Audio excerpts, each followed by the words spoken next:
ये क्वेश्चन पहले खाता में लिखिए, उसके बाद फिर मैं, अगर नहीं होगा तो फिर हम है ना, हम फिर बताएंगे बढ़िया से।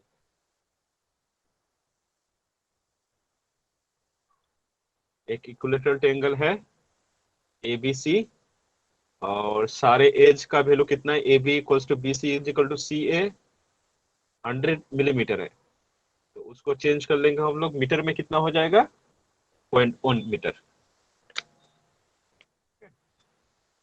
उसके बाद देखिएगा तीन फोर्सेस लग रहा है, ठीक है, यहाँ पे B पॉइंट पे लग रहा है 4P, C पॉइंट पे लग रहा है, देखिएगा पॉजिटिव एक्स एक्सिस के तरफ 2P, और A पॉइंट पे लग रहा है मेरा 3P। उसके बाद हम रेजुलेशन ये सब खुद से किए, एक्स एक्सिस और वाई एक्सिस में। पहले क्वेश्चन को ये करिए, ये वाला क्वेश्चन ये करिए, ड्रॉ करिए। आप लोग को फिर से ये कर देता हूँ बढ़िया से। क्वेश्चन ये नहीं है, क्वेश्चन मेन जो है ना, क्वेश्चन है आप लोग का ये वाला, ये वाला क्वेश्चन है। क्वेश्चन ऐसा है, पहले इस क्वेश्चन को एक ड्रॉ करिए, सॉल्यूशन इसका नहीं देखना है, सॉल्यूशन हम जो करे हैं खाता में वो करना है आपको, ठीक है। ये क्वेश्चन है, ये क्वेश्चन बता रही है, ऐसा तक तो सोच रही है आप लोग जो है। प्रभात, ओके ओके ठीक है, क्वेश्चन उतारिए इसको, ये वाला क्वेश्चन को ये करिए, फिगर फिगर ड्रॉ करिए, उसके बाद फिर हम लोग कैलकुलेट करेंगे सारा चीज। ये क्वेश्चन आज ना लास्ट क्वेश्चन है इस चैप्टर का, ये वाला क्वेश्चन है। उसके बाद फिर हम लोग नया चैप्टर स्टार्ट करेंगे। हो गया, ड्रॉ हो गया फिगर। Yes sir. ये देखिए स्लाइड दिख रहा है क्या, हम जो शो किए हैं सबको, धनीराम, यस हेलो। फ्लैग दिख रहा है। अच्छा ठीक है, तो क्वेश्चन जो हम लोग का था ना, एक ही क्वेश्चन है, आज इस क्वेश्चन को कंप्लीट करेंगे हम लोग पूरे क्लास में बढ़िया से। उसके बाद हम लोग फिर नेक्स्ट क्लास में नेक्स्ट चैप्टर में चलेंगे। इसमें आप लोग का सारा चीज का, सारा कॉन्सेप्ट क्लियर हो जाएगा। ये क्वेश्चन अच्छा है। तो क्वेश्चन हम लोग का अलग था, हम यहाँ पे रेजुलेशन कर दिए फोर्स को। देखिएगा ये पॉइंट पे जो मेरा फोर्स लग रहा है ना, वो सिर्फ और सिर्फ क्या है, वो 3P है। क्वेश्चन को देखिए बढ़िया से, क्वेश्चन कैसा है, ये पॉइंट पे पहले देखिए कि ये पॉइंट पे मेरा, देखिए सिर्फ और सिर्फ ये पॉइंट पे क्या है, 3P लग रहा है। कहाँ पे लग रहा है, एक डायरेक्शन में लग रहा है। उस डायरेक्शन कितना एंगल है वो सारा हम लोग को कैलकुलेट करना है। तो पहले हम लोग ए पॉइंट पे क्या क्या लग रहा है, क्या क्या नहीं लग रहा है, उसको पहले कैलकुलेट करेंगे सारा चीज। रेजुलेशन ऑफ द फोर्सेस कैसे करना है उसको पहले सीखेंगे, फिर उसके बाद बी पॉइंट पे जाएंगे, उसके बाद सी पॉइंट पे जाएंगे। कोई कुछ बोल रहा है क्या, बोलो, फिर अगर किसी को कुछ पूछना है तो पूछो। आवाज आ रही है विशाल? Yes sir. ओके ठीक है। तो जिसको जिसको थोड़ा प्रॉब्लम हो रहा है वो लोग थोड़ा ना अपना, आप लोग अपना अपना थोड़ा नेटवर्क को ठीक कर लीजिए, रिक्वेस्ट है सभी से। नहीं तो फिर क्लास ना, आप लोग बोल रहे हैं कि फर्स्ट क्लास में भी यही थोड़ा नेटवर्क इशू था आप लोग का, तो फिर नहीं तो ये भी क्लास थोड़ा ये हो जाएगा, जैम हो जाएगा। तो देखिए यहाँ पे हम लोग का जो है ना, बढ़िया से देखिए, ए पॉइंट पे मेरा क्या है, 3P है, इन द डायरेक्शन ऑफ एक्स भी नहीं बोल सकते, वाई भी नहीं बोल सकते, ये एक इंक्लाइन प्लेन पे है। तो हम लोग को इसको क्या करना है, पहले आप लोग को सिखाया गया था, पहले ही हम बोले थे कि कहीं पर भी एक अगर इंक्लाइन प्लेन पे कोई अगर फोर्स लग रहा हो, तो उसको आप उसको रेजुलेट कर दीजिए एक्स एक्सिस और वाई एक्सिस में। तो हम लोग ए पॉइंट पे जो फोर्स लग रहा है उसको वही करेंगे और कुछ नहीं करेंगे, सीधा क्या कर देंगे, उसका रेजुलेशन ऑफ फोर्स ले लेंगे एक्स एक्सिस में और वाई एक्सिस में, डायरेक्शन को ध्यान में रखते हुए। तो यहाँ पे जो मैंने किया है वही चीज किया है, देखिएगा ए पॉइंट पे मैंने पहले 3P लगा दिया, फोर्स कहाँ लग रहा था, उधर लग रहा, ठीक है। एक इक्विलेटरल ट्रायंगल है, ये आपको समझ में आ रहा है, ठीक है विशाल? Yes sir. देखिए ये पॉइंट पे मेरा क्या लग रहा था, 3P लग रहा था। कहाँ लग रहा है, कितना डिग्री एंगल एक्स से, एक्स एक्सिस से बना रहा है, या फिर वाई एक्सिस से कितना डिग्री एंगल बना रहा है, ये हम लोग को कुछ पता नहीं है अभी, ये हम लोग को पता करना है, ठीक है। तो ये हम लोग पता कैसे करेंगे, तो हम क्या बोले थे कि कोई भी फोर्स अगर इंक्लाइन प्लेन पे लगे, कोई भी एक एंगल पे लगे फोर्स, तो उस फोर्स को पॉसिबल अगर हो तो उसको एक्स एक्सिस, एक्स कंपोनेंट में और वाई कंपोनेंट में उसको हम लोग कन्वर्ट कर देंगे। तो यहाँ पे कर सकते हैं, लेकिन उसके लिए हमको पहले एंगल निकालना है, फाइंड करना है, ठीक है। तो एंगल फाइंड कैसे कर सकते हैं हम लोग, एंगल फाइंड करने के लिए हम लोग जानते हैं कि ये क्या है, एक इक्विलेटरल ट्रायंगल है। मतलब क्या देखिएगा यहाँ पे सॉल्यूशन जहां पे लिखा हुआ है उसके बाद क्या लिखे हैं हम, A B is equal to B C is equal to C A. मतलब क्या, एक इक्विलेटरल ट्रायंगल का सारा साइड बराबर होता है। तो हम उसी वजह से यहाँ पे A B is equal to B C is equal to C लिखे हुए हैं, इक्वल्स टू 100 मिलीमीटर लिखे हैं। उसके बाद उसको मिलीमीटर से मीटर कन्वर्ट कर दिया, डिवाइडेड बाय 1000 कर दीजिएगा, 0.1 मीटर आएगा। ठीक है। सेकंड कंडीशन इक्विलेटरल ट्रायंगल का क्या है कि उसका जो इंटीरियर एंगल होता है ना, सारा इंटीरियर एंगल 60 डिग्री का होता है। ये आप लोग को 2 पॉइंट शायद पता है। ठीक है। एक इक्विलेटरल ट्रायंगल का सारा साइड का जो डायमेंशन होता है वो सेम होता है। सेकंड कंडीशन, सारे इंटीरियर एंगल 60 डिग्री का होता है। ये शायद आप लोग को आता है एक इक्विलेटरल ट्रायंगल का। अगर नहीं आता है तो थोड़ा मैथ वाले सर को पूछ लीजिएगा कि प्रॉपर्टीज ऑफ द ट्रायंगल बता दीजिए सारा। स्केलेन ट्रायंगल क्या होता है, इक्विलेटरल ट्रायंगल क्या होता है, उसके बाद राइट एंगल ट्रायंगल क्या होता है, जितना सारा ट्रायंगल होता है उसका थोड़ा सा छोटा छोटा प्रॉपर्टी सब पढ़ लीजिएगा। तो और जो एक लाइन में, पैरेलल लाइन में या फिर आपका एक इंक्लाइन लाइन में उसका ऑपोजिट एंगल क्या होता है, या फिर राइट एंगल ट्रायंगल में उसका एक्सटर्नल एंगल क्या होता है, ये सारा चीज थोड़ा पढ़ के आइएगा। तब जाकर के ना सारा आप, यही तो है ना आपका ये बेस जो है ना, कैसे आपका ठीक होगा। आप, हम लोग जो बोलते हैं कभी कभार कि नहीं अगर बेस ठीक हो जाएगा तो सब कुछ फिर ठीक हो जाएगा। अगर ये छोटा छोटा चीज आप लोग का ठीक हो जाए तो देखिएगा बहुत मजा आएगा। तो देखिए ये चीज हम लोग ये पॉइंट पे क्या मिल गया, हम लोग को 60 डिग्री एंगल मिल गया। अब तो हमको फाइंड करना नहीं है, हम क्या किया, इसको एक्स एक्सिस और वाई एक्सिस में रेजुलेट कर दिया। 3p cos 60 डिग्री अभी भूल जाइए, 3p sin 60 डिग्री अभी भूल जाइए। सिर्फ और सिर्फ क्या ध्यान रखिए कि हम सिर्फ और सिर्फ एक ये पॉइंट से एक्स एक्सिस में गए और वाई एक्सिस में गए। ये भी बताएंगे कि हम पॉजिटिव एक्स एक्सिस की तरफ वैल्यू को क्यों नहीं ड्रॉ किए, नेगेटिव एक्स एक्सिस में 3p cos 60 डिग्री उधर ही क्यों किए, उसको भी बताएंगे हम। थोड़ा सा पेशेंस रखिए। या फिर नीचे की तरफ हम 3p sin 60 डिग्री क्यों नहीं लिखे हैं, ऊपर की तरफ क्यों लिखे हैं, तो ये चीज आपको समझ में आएगा। देखिए डायरेक्शन ना, आपको साथ में डायरेक्शन भी याद रखना है। जब भी आप किसी भी फोर्स को एक्स एक्सिस और वाई एक्सिस में फोर्स को रेजुलेट करिएगा तो उसको एक चीज ध्यान रखना आपको कि किस डायरेक्शन में लग रहा है, वो भी माइंड में रखना है। ये चीज शायद मैं जब रेजुलेशन ऑफ फोर्स पर आ रहा था उस समय आप लोग को मैं बोला था ये चीज। तो यहाँ पर वही चीज ध्यान में रखते हुए कि फोर्स मेरा देखिएगा ऊपर और बाएं की तरफ लग रहा है, ऊपर और बाएं की तरफ। ठीक है प्रभात, हाँ सर। फोर्स किधर लग रहा है बताओ, ऊपर और बाएं की तरफ। ठीक हाँ है। सर, ऊपर और बाएं की तरफ। Yes sir. ओके, तो मेरा direction of the result resolution of the force भी वही उसी तरफ होगा कि ऊपर और बाएं की तरफ ही होगा। तो मैं इसी वजह से एक्स एक्सिस को नेगेटिव की तरफ लिखा है और वाई एक्सिस को अपवर्ड डायरेक्शन में लिखा है, मतलब पॉजिटिव वाई में।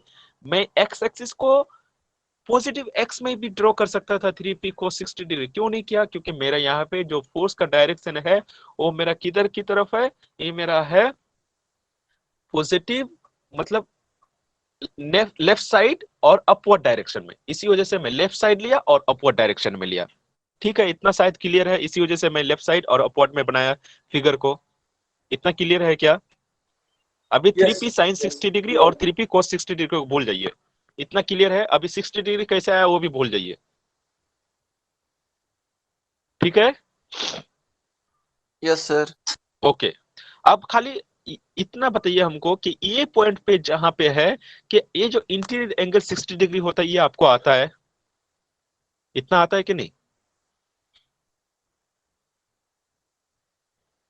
Yes hello. Sir. Okay okay, good good. उसके बाद देखिए ये पॉइंट पे जो एक पैरेलल लाइन जा रहा है सी से 3p, पूरा सी से जो 3p वो जो लाइन है मेरा, क्या होगा, ये पॉइंट से हम अगर एक पूरा सर्कल बना करके पूरा ये करें 180 डिग्री होगा। किसी भी एक पैरेलल लाइन में एक इन पॉइंट से दूसरे इन पॉइंट तक कितना डिग्री एंगल होता है बताइए? 180 डिग्री होता है। यस अब सर। तो मेरा, हाँ अब तो मेरा 60 डिग्री अंदर हो गया, ट्रायंगल के अंदर 60 डिग्री हो गया। अब मेरा बचा क्या, 120 डिग्री। ठीक है, 120 डिग्री को ऐसे आपको भाग करना है कि आपको कैसे भी 120 डिग्री दो यहाँ पे यह है मेरा एक, दो एंगल है यहाँ पे। ठीक है, एक है मेरा नीचे की तरफ देखिएगा आप, 60 डिग्री के बाद ट्रायंगल के बाद एक एंगल जिसमें कुछ लिखे नहीं है, एक वो एंगल है। और जहां पे एक बाहर वाला एंगल है वो एक 60 डिग्री एंगल है। तो वो जो दोनों होगा ना, दोनों एंगल मेरा सेम है, क्योंकि ये ट्रायंगल का एक्सटर्नल प्रॉपर्टीज, अब इक्विलेटरल ट्रायंगल का प्रॉपर्टीज पढ़िएगा तब याद रहेगा आपको कि ये जो मेरा ऑपोजिट एंगल है ना, जो खाली है, जहां पे कुछ लिखा नहीं है, पहले इक्विलेटरल ट्रायंगल के अंदर का जो 60 डिग्री है, उसके बाद वाला जो एंगल है वो जो खाली है, वो वाला मेरा 60 डिग्री होता है हमेशा। ये external properties of equilateral triangle है। तो आप वो थोड़ा पढ़ लीजिएगा मैथ वाले सर से, इसमें अगर फिर फंसेंगे हम लोग का बहुत टाइम चल जाएगा। तो मेरा क्या हो गया, 60 + 60 120 हो गया। और हम जानते हैं कि एक पैरेलल लाइन में एक एंड पॉइंट से दूसरे एंड पॉइंट में जाने के लिए हमको 180 डिग्री होता है।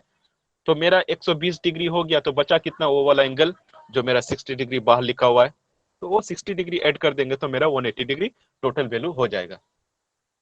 इतना समझ में आया कि नहीं, कि 60 डिग्री कैसे आया? Yes sir. Okay, thank you.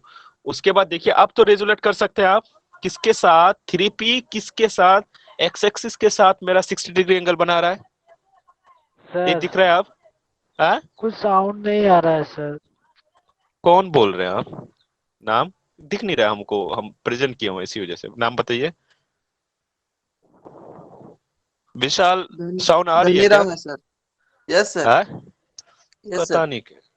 आप लोग ना, वही फिर मेरा रिक्वेस्ट रहेगा कि आप लोग ना थोड़ा नेटवर्क एरिया में जाइए, क्योंकि किसी किसी को मेरा आवाज आ रहा है, किसी को नहीं आ रहा है, मतलब आप लोग का इश्यू है। अगर मेरा आवाज किसी को भी सुनाई नहीं देता तो फिर मेरा यहाँ पे प्रॉब्लम होता, क्योंकि मेरा भी नेटवर्क एरिया इतना अच्छा नहीं है। फिर भी हम जितना हमसे हो सका है उतना किए हैं, क्योंकि एक दो जन, दो चार जन को आ रहा है मेरा आवाज, मतलब मेरा आवाज ठीक है। आप लोग का नेटवर्क शायद थोड़ा खराब है, तो आप लोग ना थोड़ा क्या कीजिए, थोड़ा नेटवर्क एरिया में चल जाइए।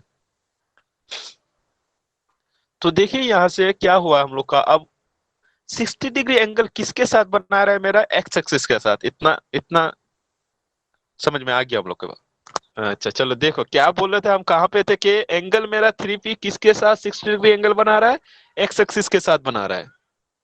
ये इतना तक समझ में आया? Yes sir. उसके बाद जिसके साथ एंगल बनाता है उसका कंपोनेंट क्या होता है, कोस कंपोनेंट होता है, और जिसके साथ एंगल नहीं बनाता है उसका साइन कंपोनेंट होता है। इसी वजह से क्या कर दिया हम, 3p cos 60 degree x axis में रखा और 3p sin 60 degree Y axis में रखा। इतना समझ में आ गया ये पॉइंट पे? यस बताओ। सर। ओके, अब चलो आते हैं हम लोग, ए पॉइंट पे सारा खेल खत्म, बी पॉइंट पे आते हैं। बी पॉइंट पे मेरा क्या है, देखिएगा, सिर्फ और सिर्फ ये भूल जाइए अभी, 4p sin 60 डिग्री और 4p cos 60 डिग्री अभी भूल जाइए। सिर्फ याद रखिए बी पॉइंट पे 4p लग रहा है, ये वाला, ये वाला देखिएगा। देखिए क्वेश्चन दिखा दे रहे हैं हम, कैसा है क्वेश्चन, ये वाला देखिए। ये क्वेश्चन ऐसा है, इतना है क्वेश्चन, ठीक है। उसके बाद हम लोग ड्रॉ कर लेंगे। दिख रहा है विशाल, बी पॉइंट पे क्या यस लग सर। रहा है, 4p लग रहा है। उसके बाद इतना इमेजिनेशन कीजिए, उसके बाद हम ये ड्रॉ किए हुए हैं। देखिए, तो हमारा, मेरा अभी क्या लग रहा है, 4p लग रहा है। अभी हमको एंगल अभी कैलकुलेट करना है। तो बी पॉइंट पे इंटीरियर एंगल 60 डिग्री होगा, जैसे ए पॉइंट पे था, इतना हमको पता है, इसी वजह से मैं वहां पे 60 डिग्री लिखा है बी पॉइंट पे। अब क्या करते हैं कि उसी लाइन को जो है ना, हम एक एक्स एक्सिस में, देखिए डायरेक्शन भी आपको ध्यान रखना है। अब जो 4p लग रहा है, किधर लग रहा है, बाएं की तरफ और नीचे की तरफ, बाएं नीचे की तरफ, ठीक है। वहां यस क्या सर। लग रहा था, बाएं ऊपर की तरफ लग रहा था। अब यहाँ क्या लग रहा है, बाएं नीचे की तरफ। बाएं तो है मेरा लेफ्ट साइड में है, और नीचे की तरफ डाउनवर्ड में है। तो लेफ्ट साइड में क्या है, तो हमको लेफ्ट साइड में तो मतलब क्या, एक्स एक्सिस है मेरा, नेगेटिव एक्स एक्सिस है मेरा लेफ्ट साइड में। तो यस मैंने सर। इसी वजह से लेफ्ट साइड में ड्रॉ किया है। और नीचे की तरफ, अब ऊपर की तरफ नहीं किया मैं, उस समय ऊपर की तरफ था, इसी वजह से ऊपर की तरफ ड्रॉ किया था मैं। अब नीचे की तरफ डायरेक्शन है, तो नीचे की तरफ मैं नेगेटिव वाई एक्सिस में ले लिया। बस इतना ही सा काम था, एक्स का काम भी खत्म। मैं एक्स एक्सिस वाई एक्सिस को ड्रॉ कर दिया डायरेक्शन के हिसाब से। नेक्स्ट क्या करना है आपको, कोई भी एक अगर पैरेलल लाइन किसी लाइन को कट करता है या इंटरसेक्ट करता है ना, उसका ऑपोजिट एंगल हमेशा सेम रहता है, ये चीज याद रखिएगा, ठीक है। देखिएगा, एक मेरा एक्स एक्सिस का लाइन है और एक इंक्लाइन लाइन है। देखिएगा, इंटीरियर एंगल बी पॉइंट पे मेरा 60 डिग्री एंगल बनाता है। जब वही एंगल, वही पैरेलल, पैरेलल एंगल नहीं बोलेंगे, वही सेम लाइन अगर किसी लाइन को इंटरसेक्ट करता है, जैसे एक्स एक्सिस को बी पॉइंट पे इंटरसेक्ट करता है क्या, ए बी लाइन जिसमें 4p लगा हुआ है, तो मेरा ऑपोजिट एंगल हमेशा सेम रहता है। इतना समझ में आया क्या जो बोले विशाल? सर लाइन कट करने वाला हाँ, कि जो जैसे भी कि लाइन, मान लीजिए कोई भी एक इंक्लाइन एंगल किसी भी एंगल को अगर कट करता है किसी भी पॉइंट पे, तो उसका जो अपोजिट एंगल होता है ना हमेशा सेम रहता है। मान लीजिए मेरा एक्स एक्सिस में जो मेरा A B B C line है ना, जो 2p और 4p cos 60 डिग्री जो लाइन है ना एक्स एक्सिस में, तो पूरा फ्लैट जी लाइन है सर, ना हॉरिजॉन्टल में, सर वो यस सर, लाइन है। उसके बाद उस लाइन को कोई एक लाइन 4p वाला लाइन कट कर रहा है। कहां पे कट कर रहा है? बी पॉइंट पे एक्स एक्सिस को कट कर रहा है। यस सर, ओके, देखिए राइट साइड में देखिएगा बी पॉइंट के, वो कितना डिग्री एंगल बना रहा है एक्स एक्सिस से? 60 डिग्री बना रहा है। ठीक है, यस सर, तो वो ऊपर की तरफ था ना, एक्स एक्सिस के ऊपर की तरफ था। वही लाइन दूसरी तरफ नीचे की तरफ सेम एंगल बनाएगा हमेशा। ये ऑपोजिट एंगल का एक कॉन्सेप्ट है, एक तुम्हारा एंगल का प्रॉपर्टीज है। जब आप लोग ना एक पैरेलल लाइन या फिर इंटरसेक्शन ऑफ ए लाइन का जब आप प्रॉपर्टीज पढ़िएगा, तब वहां पे आपको लिखा हुआ रहेगा कि कोई भी लाइन अगर किसी लाइन को किसी पॉइंट पे कट करता है तो उसका ऑपोजिट एंगल हमेशा सेम रहता है। ये ये ये जो है ना, ये कॉन्सेप्ट आप इंटरसेक्शन ऑफ ए लाइन में पढ़ सकते हैं आप, या फिर सर से एक बार पूछ लीजिएगा। ठीक है, मैथ वाले सर से। ओके सर, ओके, तो ऑपोजिट एंगल किसी भी पॉइंट पे कोई लाइन अगर कट करता है तो उसका ऑपोजिट एंगल हमेशा सेम रहता है। तो अब देखिए मेरा 4p जो है किसके साथ 60 डिग्री एंगल बना रहा है? एक्स एक्सिस के साथ। ठीक है, यस यस सर, तो अब आप कर सकते हैं कि एक्स के साथ अगर 60 डिग्री एंगल बना रहा है 4p, फोर्स अगर एक्स एक्सिस के साथ बना रहा है, तो एक्स का कंपोनेंट क्या हो जाएगा? कोस कंपोनेंट, और वाई का कंपोनेंट क्या हो जाएगा? साइन कंपोनेंट हो जाएगा। तो इसीलिए फोर्स कितना लग रहा है? 4p, और एंगल 60 डिग्री है तो कोस एक्स एक्सिस में 4p cos 60 डिग्री, और वाई एक्सिस में 4p sin 60 डिग्री। इतना समझ में आया कि नहीं? ए और बी पॉइंट पे जो फोर्स ऑफ रेजुलेशन है, इतना समझ में आया तो बोलो, उसके बाद फिर यस नेक्स्ट सर, चलेंगे। देखिए अब मेरा हम लोग का क्या हुआ ना, ए पॉइंट पे और बी पॉइंट पे दो इंक्लाइन फोर्स था, या फिर इंक्लाइन प्लेन पे एक फोर्स, दोनों फोर्स था, दोनों का रेजुलेशन ऑफ फोर्स हम लोग का आ गया। अब कुछ दिक्कत नहीं। अब सी पॉइंट पे कोई बोलिएगा कि इसको इंक्लाइन, इसको रेजुलेट क्यों नहीं कर रहे? क्यों करे भाई, उसमें तो 2p एकदम एक्स एक्सिस में ही लग रहा है। जब आपका डायरेक्ट एक्सिस में लगे, एक्स एक्सिस में या वाई एक्सिस में, या फिर 3D फिगर है जेड एक्सिस में, तो उसको रेजुलेट करने का जरूरत नहीं रहता है। हम लोग को ये चीज पता है, इसी वजह से हम लोग इसको रेजुलेट नहीं करेंगे। ठीक है, तो बी ए बी सी तीनों पॉइंट का जो फोर्स है हम लोग को एकदम एक्सिस में फुल्ली मिल गया, वाई एक्सिस और एक्स एक्सिस में टोटली हमको मिल चुका है। अब क्या करेंगे हम लोग? Summation of the forces in the direction of x और summation of forces in the direction of Y करके उसको कैलकुलेट करेंगे। तो देखते हैं हम लोग कैसे कैलकुलेट करेंगे। कोई कैलकुलेट कर पाइएगा क्या? कैलकुलेट कर दीजिए यहाँ से। देखिए अब हम लोग कैसे करेंगे, थोड़ा फिगर को छोटा कर लेते हैं हम लोग, आप लोग को देखने में अच्छा लगेगा। तो अब देखिए पहले हम लोग एक्स एक्सिस वाले ना, एक्सिस वाले का कर लेते हैं पहले। ठीक है, तो देखिएगा कैसे आएगा। हम लोग का एक्स एक्सिस में क्या क्या लग रहा है? एक 2p लग रहा है, एक 4p cos 60 डिग्री लग रहा है, और एक 3p cos 60 डिग्री लग रहा है। यही तीन तो एक्स एक्सिस में लग रहा है। और कुछ लग रहा है क्या? अभी पॉजिटिव नेगेटिव छोड़ दीजिए, यही तीनों फोर्स ही लग रहा है। और कुछ लग रहा है क्या? नो सर, यही तीन लग रहा है नो सर। सर, यही तीनों लग रहा है। अब देखना है आपको, पहला काम यह है कि आपको फाइंड आउट करना है कौन कौन सा फोर्स आपका एक्स एक्सिस में लग रहा है और कौन कौन सा फोर्स वाई एक्सिस में लग रहा है। एक काम। सेकंड काम क्या है आपका, कि आपको डायरेक्शन फाइंड करना है कि वो जो एक्स एक्सिस में जितना सारा फोर्स लग रहा है, कौन सा पॉजिटिव एक्स एक्सिस में लग रहा है और कौन सा नेगेटिव एक्स एक्सिस में लग रहा है। जो नेगेटिव एक्स एक्सिस में लग रहा है उसको नेगेटिव मान लेंगे, और जो पॉजिटिव एक्स एक्सिस में लग रहा है उसको पॉजिटिव मान लेंगे। बस सिंपल है, उसको समेशन कर देंगे सारे को। अब हम देख रहे हैं कि जो है 4p cos 60 डिग्री और 3p cos 60 डिग्री है, ये मेरा नेगेटिव एक्स एक्सिस के तरफ लग रहा है, इसी वजह से उसको नेगेटिव मान लेंगे। और जो ये मेरा 2p है मेरा, ये पॉजिटिव एक्स एक्सिस की तरफ है, इसी वजह से इसको पॉजिटिव मान लेंगे हम। तो क्या किया हम? Summation of all the forces in the direction of x equal to करके क्या लिख सकते हो? 2p minus 4p cos 60 degree minus 3p cos 60 degree. इतना ये वाला लाइन समझ में आया कि नहीं? नहीं आया तो एक बार पूछ लीजिए। ये बहुत दिन से पढ़ रहे हैं हम लोग resolution of force. Yes sir, आ गया सर। विशाल बोल रहे हो क्या? प्रभात? प्रभात बोल रहे हैं सर। ओके सर ये बना चुका है सर ये क्वेश्चन। ओके, हाँ फिर भी एक बार बोल दे, क्योंकि बहुत सारा लड़का ना नया ज्वाइन किया है ना, वो लोग को कुछ पता ही नहीं है। विशाल समझ में आया? Yes sir. ओके ठीक है, नेक्स्ट इसको थोड़ा शॉर्ट आउट कर लीजिए आप लोग। कैसे कर लीजिएगा? 2p रहा minus 4p into cos 60 degree half होता है, उसके बाद 3p इंटू कोस 60 डिग्री है तो हाफ होता है। तो मेरा क्या है, क्या रहा यहाँ पे, 2p minus 2p plus 2p minus 2p minus 3p/2। तो plus 2p minus 2p cancel out हो गया, माइनस 3p/2। माइनस 3p/2 का मतलब होता है 1.5, मतलब 3 का आधा। ठीक है, 1.5 देर होता है, माइनस में है तो माइनस में रहने दीजिएगा। ठीक है, तो हम लोग के पास यहाँ पे क्या आ गया, summation of all the forces in the direction of X मिल गया, माइनस 1.5p।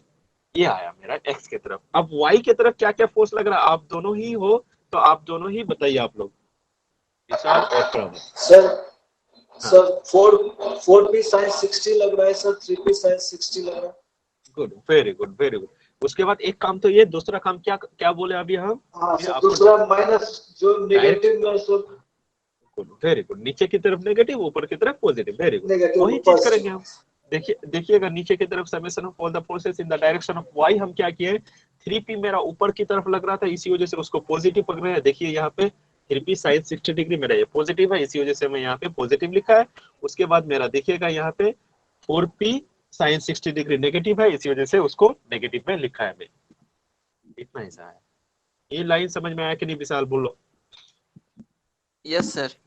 ओके, तो नेक्स्ट चले हम लोग। तो ये जो है ना, अब क्या हो जाएगा, 3p sin 60 degree minus 4p sin 60 degree. अब क्या करना है, 3p को रहने दीजिए, इंटू sin 60 डिग्री का वैल्यू क्या होता है, √3/2, और 4p sin 60 डिग्री का वैल्यू यहाँ पे लिख दीजिएगा √3/2। ये अगर थोड़ा सा सॉर्ट आउट करिएगा आप लोग कैलकुलेटर में, माइनस ऑफ 0.866p आएगा।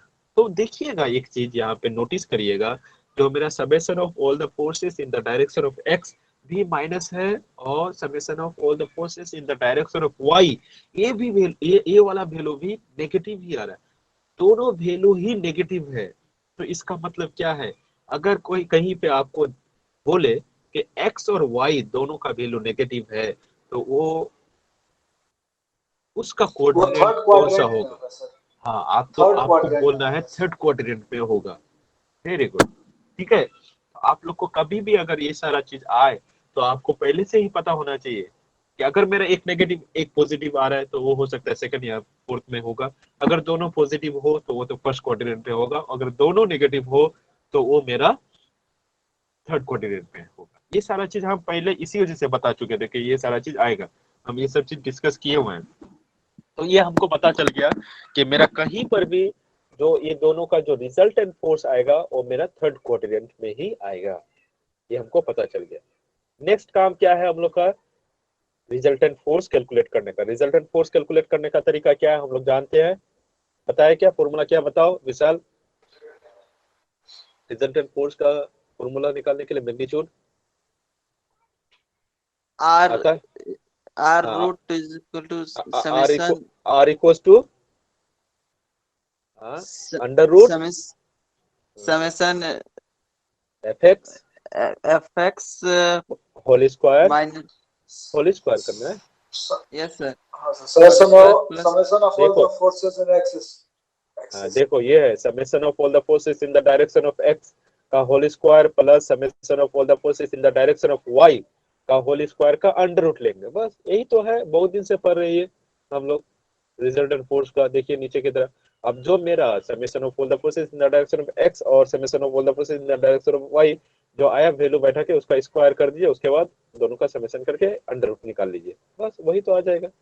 और किसी भी नेगेटिव का स्क्वायर क्या होता है बताओ? पॉजिटिव होता है। हाँ, पॉजिटिव होता है। वाह, चलो एक जन और बढ़ गया, देखो मेरा स्टूडेंट एक और बढ़ गया। अब आवाज आ रही है क्या? पूनम है क्या वो? यस आ रहा सर। है सर। ओके ओके, ठीक सर है। अब मुझे भी सुनाई दे रहा है। अब आवाज सुनाई दे रहा है क्या? चलिए चलिए, वेरी गुड। जितना जिनको समझ में आ रहा है रिस्पॉन्स करिएगा। हमको नाम ना दिख नहीं रहा है, क्योंकि यहाँ पे हम एक ही मोबाइल में, पहले क्या होता था हम कॉलेज में थे तो वहां पे हमको दिख रहा था दोनों के कौन रिस्पॉन्स कर रहा है कौन नहीं कर रहा है। एक कंप्यूटर इसमें सिस्टम में रहता था, एक मोबाइल में, तो मोबाइल में हम देखते थे। अब क्या है, एक ही सिस्टम है, तो सिस्टम में देखना रिप्रेजेंट कर देने से दिखता नहीं है नाम। तो आप लोग को अगर कुछ भी दिक्कत हो तो पूछ लीजिएगा, ठीक है। अब मैं देखिए अभी रिजल्ट ज्वाइन हुआ हूँ। क्या, अभी मैं ज्वाइन, अभी ज्वाइन हुआ हूँ तो सुनाई दे रहा है। Okay okay good. अभी अब ये करो, देखो हम लोगों ने summation of all the forces in the direction of x calculate किया माइनस 1.5p, और summation of all the forces in the direction of y P calculate किया माइनस 0.866p, ठीक है, ये किया। अब रिजल्टेंट फोर्स का कैलकुलेट करेंगे, उसमें बैठा देंगे माइनस 1.5p का होल स्क्वायर करेंगे और प्लस करेंगे, उसके बाद ब्रैकेट में लिखेंगे माइनस 0.866p का होल स्क्वायर कर देंगे। ये जो आप लोग थोड़ा कैलकुलेट करके लेके आइएगा, कैलकुलेटर आप लोग के पास है, मेरे पास नहीं है, 1.732p आएगा आर का वैल्यू। एक तो आंसर ये होगा मेरा। पहला पहला क्वेश्चन क्या था मेरा, देखिएगा यहाँ पे कि हम क्या कैलकुलेट करने दिए थे कि कैपिटल आर मतलब रिजल्टेंट फोर्स का मैग्नीट्यूड क्या होगा, उसके बाद उसका डायरेक्शन क्या होगा, उसके बाद एक्स का मतलब है उसका पोजीशन क्या होगा, मतलब कि रिजल्टेंट फोर्स का मैग्नीट्यूड क्या है, रिजल्टेंट फोर्स का डायरेक्शन क्या है, और रिजल्टेंट फोर्स का मेरा पोजीशन कहाँ पे है। ये तीन चीज कैलकुलेट करने दिए थे। तो पहला क्वेश्चन का आंसर हम लोग के पास आ गया है कि 1.732 ऑफ टी आंसर है। यहाँ पे देखिएगा आप लोग, ये है आंसर। हम लोग को कैलकुलेट करना है उसका टेन थीटा का वैल्यू, मतलब डायरेक्शन कैलकुलेट करना है हम लोग को। अब डायरेक्शन कैसे कैलकुलेट करेंगे, तो आप लोग को पता है क्या कि tan theta is equal to summation of all the forces in the direction of y divided by summation of all the forces in the direction of x होता है। ये रेशियो है दोनों का। टेन थीटा Yes, क्या sir. होता है, एक स्लोप Definitely. होता है। और जब टेन थीटा लिखते हैं उसका थीटा का वैल्यू देखिएगा कि एक्स एक्सिस और वाई एक्सिस से कभी भी अगर उसका वैल्यू लिखेंगे ना, तो एक एक्स एक्सिस बनाइए, वाई एक्सिस बनाइए, उसको एक ओरिजिन मानिए, ओरिजिन से एक लाइन ये कर दीजिए, आप लोग ड्रॉ करिए, और एक्स एक्सिस से उस एंगल को दिखाइए, थीटा एंगल दिखाइए, तो वो मेरा एंगल क्या होगा, स्लोप होगा। जैसे कि यहाँ पे हम दिखा दे रहे हैं आपको, ये वाला फिगर में भी आपको बता सकते हैं दिखा करके। मान लीजिए बी पॉइंट पे, ठीक है, बी पॉइंट पे मान लीजिए ये मेरा नेगेटिव स्लोप है। अगर इसी को मैं पॉजिटिव अगर पकड़ता, ऊपर की तरफ कर देता और एक्स एक्सिस को पॉजिटिव एक्स की तरफ पकड़ता, ये जो 60 डिग्री एंगल है ना, मैं इसको बोल सकता है कि ये एक स्लोप है विथ एक्स एक्सिस। तो ये स्लोप जो है ना, हमेशा हम जब भी टेन थीटा अगर बात करें तो हम लोग उस समय बात कर रहे हैं क्या, उसको वाई एक्सिस का जो वैल्यू होगा डिवाइडेड बाय एक्स एक्सिस का वैल्यू।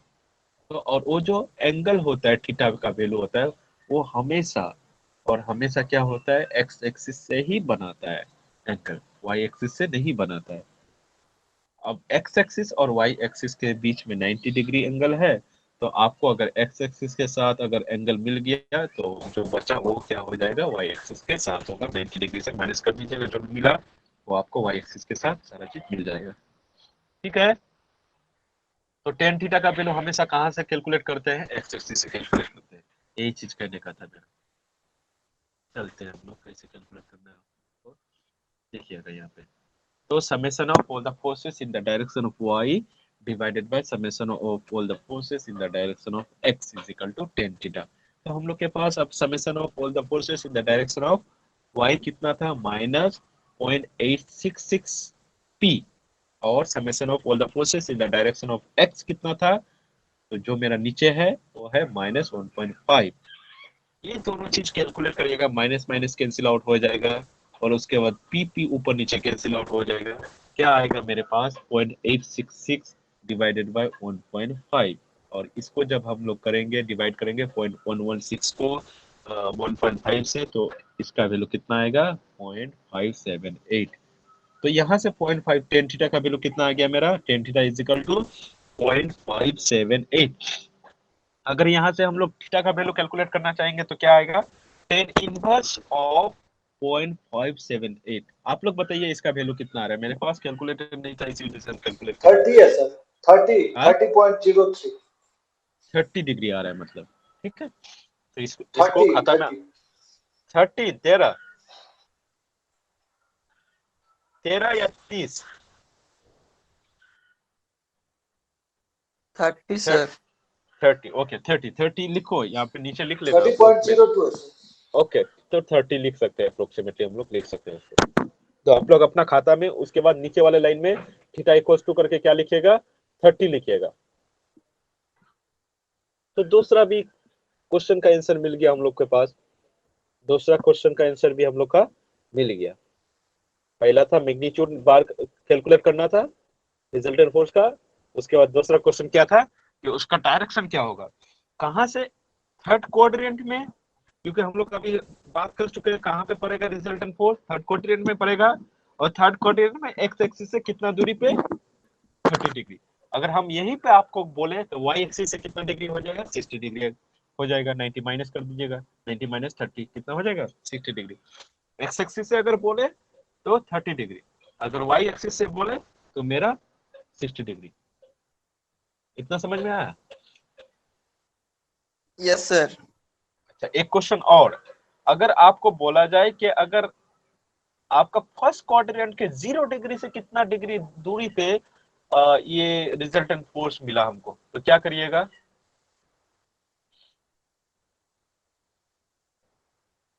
फर्स्ट क्वाड्रेंट था वो जो 0 डिग्री था, 180 डिग्री हुआ plus 30 degree, 180 degree plus 30 degree कितना होता है, 210 डिग्री।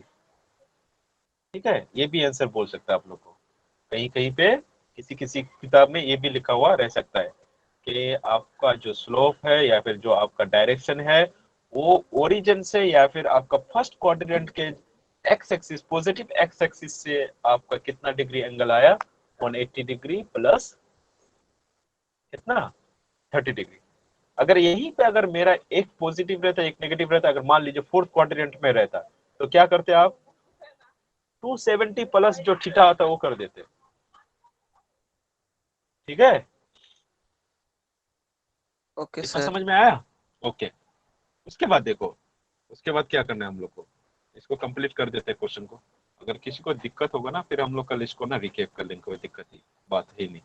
उसके बाद क्या करना है ना, हम लोग को अब पोजीशन फाइंड करना है कि कितना दूरी पे है किसी भी पॉइंट से मेरा ये जो रिजल्टेंट फोर्स है, कोई भी, जैसे कि हम लोग का ट्रायंगल, इक्विलेटरल ट्रायंगल जो था, इक्विलेटरल ट्रायंगल का 3 पॉइंट था ए बी सी, उस पॉइंट पे देखिए अगर किसी भी पॉइंट से वो कितने दूरी पे हम लोग का रिजल्टेंट फोर्स मिल रहा है। पहले जो चैप्टर हम लोग रेजुलेशन ऑफ फोर्स जो पढ़े अभी, उसमें सिर्फ और सिर्फ हम लोग को कैलकुलेट करना था कि वो फोर्स का वैल्यू या फिर मैग्नीट्यूड कितना था और किस डायरेक्शन में लग रहा था। बट अभी क्या है, ये जो मूवमेंट एंड देयर एप्लीकेशन का जो हम लोग चैप्टर पढ़ रहे हैं, इसमें यही चीज फाइंड आउट करना है आप लोग को कि ये जो फोर्स लग रहा था, जो ये जो रिजल्टेंट फोर्स लग रहा था, इसका पोजीशन कहाँ पे था, मतलब ये फोर्स कहाँ पे एक्चुअली एक्ट कर रहा था, वो तो हमको पता लग गया कि कितना लग रहा था, किधर की तरफ लग रहा था और कहाँ लग रहा है। ये चीज हम लोग रेजुलेशन ऑफ फोर्स से कैलकुलेट नहीं कर सकते थे। अब हम लोग को उसके लिए एक मोमेंट एंड देयर एप्लीकेशन का यूज करके हमको फाइंड आउट करना पड़ेगा कि इस फोर्स का जो वैल्यू है जहां पे लग रहा है वो हमको पोजीशन का वैल्यू बताना है। तो हम लोगों ने बेरिगन्स थ्योरम देखा था, उसमें बोला गया था कि कहीं पर भी किसी भी पॉइंट पे अगर रिजल्टेंट फोर्स लग रहा हो और उस पॉइंट पे वो कई फोर्सेस लग रहा हो, तो रिजल्टेंट फोर्सेस के वजह से जो मेरा मूवमेंट होगा वो इक्वल होगा किसका, जो इंडिविजुअल फोर्सेस लग रहा है उसके वजह से जितना सारा मूवमेंट लग रहा है दोनों हम लोग का सेम होगा। यही कॉन्सेप्ट यूज करके हम लोग इसमें कैलकुलेट करेंगे हम लोग position of the resultant force. Pericles theorem यही बोलते हैं हम लोग को। ये चीज हम आगे आप लोग को स्लाइड में भी बहुत बार दे चुके हैं, आप लोग के पास शायद स्लाइड में किया हुआ है, ये देखिएगा थोड़ा पढ़ के। पेरिकल्स थ्योरम क्या बोलता है, वही चीज बोलता है कि किसी भी पॉइंट पे अगर रिजल्टेंट फोर्स और इंडिविजुअल फोर्सेस एक्ट करता हो तो उसका जो रिजल्टेंट फोर्स का जो मूवमेंट होगा उस समय मूवमेंट वही मूवमेंट इक्वल होगा जो मूवमेंट इंडिविजुअल फोर्सेस के वजह से होगा। यही चीज बेरिगन्स थ्योरम बोलता है। ठीक है, यस सर। ओके। लिख तो रहे हैं सर यहाँ थोड़ा सा। लिख रहे हैं तो लिख लीजिए फिर पहले, उसके बाद हम लोग फिर बोलेंगे, बात करेंगे। लिख लिखे, तो अब क्या करना है हम लोग, किसी भी पॉइंट पे, अब हम लोग को पता है, इस क्वेश्चन को देख के बोलिए, ये फिगर को देख के बोलिए। हम लोग जानते हैं कि ये जो फोर्स अभी रिजल्टेंट फोर्स जो हम लोग कैलकुलेट किए जो 1.732 पी आ रहा था, ये कहाँ लग रहा था? थर्ड क्वाड्रेंट में लग रहा था। ठीक है, कितना डिग्री एंगल एक्स एक्सिस से बना रहा था? वो 30 डिग्री एंगल बना रहा था। तो यहाँ पे हम मान लेते हैं कि ये बी पॉइंट पे लग रहा है, ठीक है, थर्ड क्वाड्रेंट पे, क्योंकि हमको पता लग गया अब। ठीक है, तो बी पॉइंट पे लगा रहे, आप ए पे भी लगा सकते हो, आप सी पे भी लगा सकते हो, कोई दिक्कत नहीं है, हर जगह पे सब सेम आएगा, कोई दिक्कत वाली बात नहीं है। मान लेते हैं हम कि बी पॉइंट पे आपका रिजल्टेंट फोर्स लग रहा है और वो कहाँ पे लग रहा है? थर्ड क्वाड्रेंट पे लग रहा है। ठीक है, कोई दिक्कत वाली बात नहीं है, नीचे की तरफ लगेगा मेरा थर्ड क्वाड्रेंट में, जहाँ पे 4p लग रहा है उधर ही मेरा इसका रिजल्टेंट फोर्स लगेगा। मान लेते हैं बी पॉइंट पे लग रहा है। किसी भी पॉइंट पे अभी जो वेरिगस थ्योरम बोले, उस पॉइंट पे जो रिजल्टेंट फोर्सेस की वजह से मूवमेंट होगा, और उसी पॉइंट पे मेरा इंडिविजुअल फोर्सेस की वजह से जो मेरा मूवमेंट लगेगा, दोनों सेम होगा। तो यहाँ पे क्या है बी पॉइंट पे? क्या 4p cos 60 डिग्री और 2p के वजह से, या फिर 4p sin 60 डिग्री के वजह से मूवमेंट क्रिएट होगा एट पॉइंट बी? ये चीज बताइए पहले आप हमको। No, sir. No, sir. हाँ, No, sir. नो नहीं सर। होगा। ये तीनों फोर्स नेग्लेक्ट हो जाएगा, क्योंकि हम ये चीज बोले थे, जहां पे point of application of the forces, जहां पे फोर्स लग रहा है और जहां पे कैलकुलेट करना चाह रहे हैं हम मूवमेंट, अगर दोनों पॉइंट अगर कोइंसाइड करे तो वहां पे मेरा मूवमेंट कभी भी कैलकुलेट नहीं होगा। ये चीज हम बोले हैं, बार बार बोले हैं कि हम मूवमेंट कहाँ No, कैलकुलेट sir. करना चाह रहे हैं? बी पॉइंट पे। और मेरा point of force of application कहाँ है? ये जो 4p cos 60 डिग्री है, कहाँ से निकल के गया है फोर्स? वो तो बी पॉइंट से ही निकल रहा है ना। हो सकता है वो पॉजिटिव एक्स एक्सिस या पॉजिटिव नेगेटिव एक्स एक्सिस या फिर पॉजिटिव वाई नेगेटिव वाई में जा सकता है, लेकिन उसका ओरिजिन कहाँ है? पी पॉइंट पे ही है। तो इसी वजह से उसका वहां पे कोई भी परपेंडिकुलर डिस्टेंस हम लोग फाइंड आउट नहीं कर सकते हैं। तो ये तीनों फोर्सेस के वजह से मेरा बी पॉइंट पे मूवमेंट क्रिएट नहीं होगा। 4p cos 60 डिग्री और 4p sin 60 डिग्री, और तीसरा फोर्स 2p की वजह से मेरा यहाँ पे कोई भी मूवमेंट बी पॉइंट पे क्रिएट नहीं होगा। तो बचा क्या क्या फोर्स मेरा मेरे पास? एक 3p cos 60 डिग्री और 3p sin 60 डिग्री। इसकी वजह से फोर्सेस में क्या लगेगा? मूवमेंट लगेगा। तो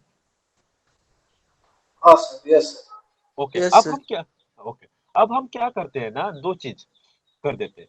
अभी जो ये जो 3p sin 60 डिग्री लग रहा है ना, उसको नीचे की तरफ ला दीजिए, एम पॉइंट पे ला दीजिए। मान लेते हैं कहाँ पे लग रहा है? ये एम पॉइंट पे लग रहा है। ठीक है, ये कर सकते हैं ना। हम ये चीज भी बोले थे, हाँ sir.